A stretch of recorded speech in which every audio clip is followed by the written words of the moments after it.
Salut tout le monde, et bienvenue sur votre chaîne Vérité sur le Cameroun. Ici toute la vérité, et même les secrets, les plus gardés, seront publiés, alors abonne-toi et profite de toute l'actualité. Macron ambitionne de faire partir le géant russe Gazprom du Cameroun, il n'est pas un secret de Polichinelle. Emmanuel Macron est rentré bredouille du Cameroun.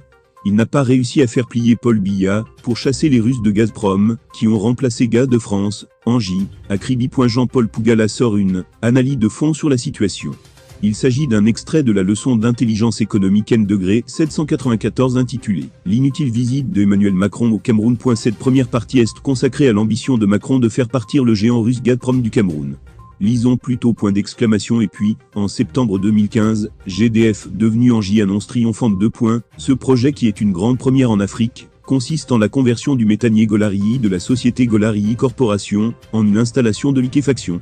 Les travaux de conversion du méthanier sont actuellement en cours dans les chantiers navals de Keppel, à Singapour. Ce navire, doté d'une capacité de 1,2 million de tonnes de gaz naturel liquéfié par an, livrera ses premières productions exportables du Cameroun vers l'Europe, à partir de la mi-2017.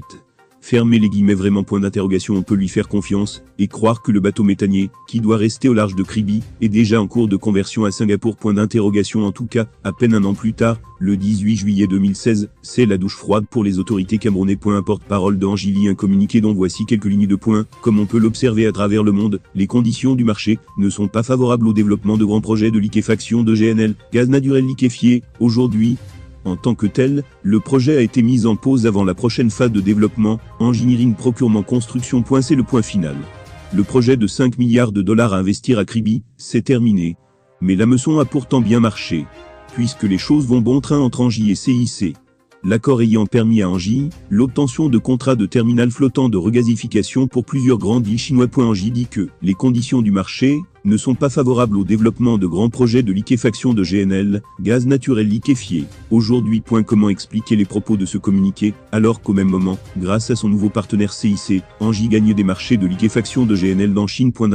Monsieur Paul Biya ne s'avoue pas vaincu. Dès 2016, il décide de passer à la contre-attaque, mais en toute discrétion, en bon sous-marin. L'indétrônable Adolphe Moudiki, administrateur directeur général de la Société nationale camerounaise des hydrocarbures, SNH, en poste depuis 1993, est toujours à sa place.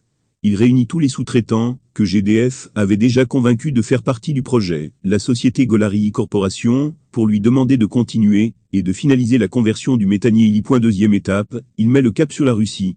Ce pays veut faire son retour en Afrique et est disposé à se montrer généreux, en tout cas, plus que la France, son ennemi juré, qu'il veut déboulonner en Afrique dite francophone. Gazprom promet au Cameroun d'acheter la totalité de la production camerounaise à un prix 2 fois supérieur au prix du marché de l'époque. Et ce, pendant 8 ans, c'est-à-dire jusqu'en 2024. L'objectif est d'aider le Cameroun à se donner les moyens d'exploiter son propre gaz et rejoindre la Russie et l'Algérie dans le nouveau cartel des producteurs du gaz et de peser sur le prix à la hausse. Mais le Cameroun a d'autres objectifs: exploiter avec l'aide de Gazprom et de la Russie les nouveaux gisements de gaz pour en construire la plus grande centrale électrique du continent africain, capable de fournir l'électricité à un prix très concurrentiel à son puissant voisin, le Nigeria, première puissance économique du continent africain depuis 2019 selon le FMI. Selon le The Energy Nespapé, dimanche le 18 avril 2022, le premier méthanier appartenant à la société d'État russe Gazprom en provenance du Cameroun arrive au port espagnol de Sagunto avec le gaz naturel liquéfié, GNL. Le navire a déchargé lundi 19 avril 2022, 165 600 premiers mètres cubes de gaz camerounais. On apprend aussi, par cette source, ceci : le navire avec la cargaison en provenance de Kribi, en direction du port de Saguin, s'appelle Energy Intelligence. Espagne achète 300 millions d'euros de gaz à la Russie par mois. La plupart entrent par le port de Bilbao, mais dans ce cas, les méthaniers avec le gaz camerounais arrivent à Valence. Fermé.